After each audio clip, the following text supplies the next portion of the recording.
nós estamos contentes com a reunião e openbare bijeenkomst award Yamah Beck. Isso é o award geschorst dia 28 de abril, meeting com o senhor presidente. Nós queda pendente com várias perguntas na ministra Waiver.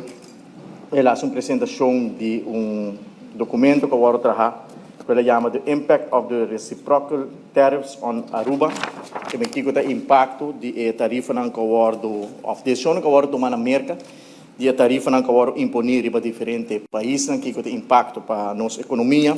Senhor presidente, nós temos governo que vai uma campanha que vai melhorar o poder de compra, melhorar a qualidade de vida, percurar para o preço na Aruba barra. Nós temos ministro Waiver, nós podemos chamar o ministro de inflação, ministro que aprime de pueblo, que vai percurar para esse câmbio.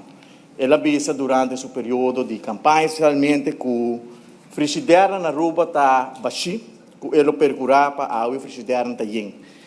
Senhor presidente, nós temos uma situação que o próprio ministro Waiver a aumentar o preço de gás com nada mais e nada menos com 30%. Até dia de água, a reunião em Nova Ordem Yamah, nós se pergunta Nova Ordem contestar sobre a imponer aumento de tarifa de 30% de preço de gás, sendo que a companhia Arugás Award comprar para a Aruba Investment Bank e a Aruba Investment Bank é uma companhia que tem ganagem de mais de 13 milhões de florins, segundo a própria conta anual.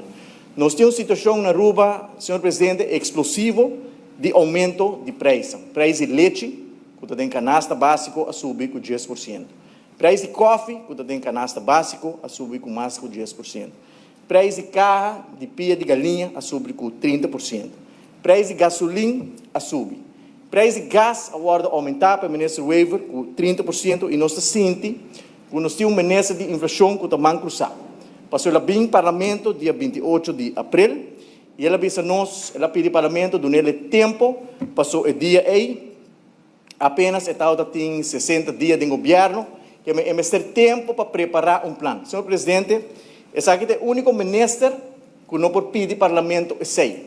Passou e acaba, está quase 5 anos ministro de economia e o ministro da China, no momento aqui, tem que continuar com a maneira que está riba para executar a visão que ela tem com ele. Por China, que depois de 60 dias, também pedir parlamento tempo, passou a hora ela juramentar.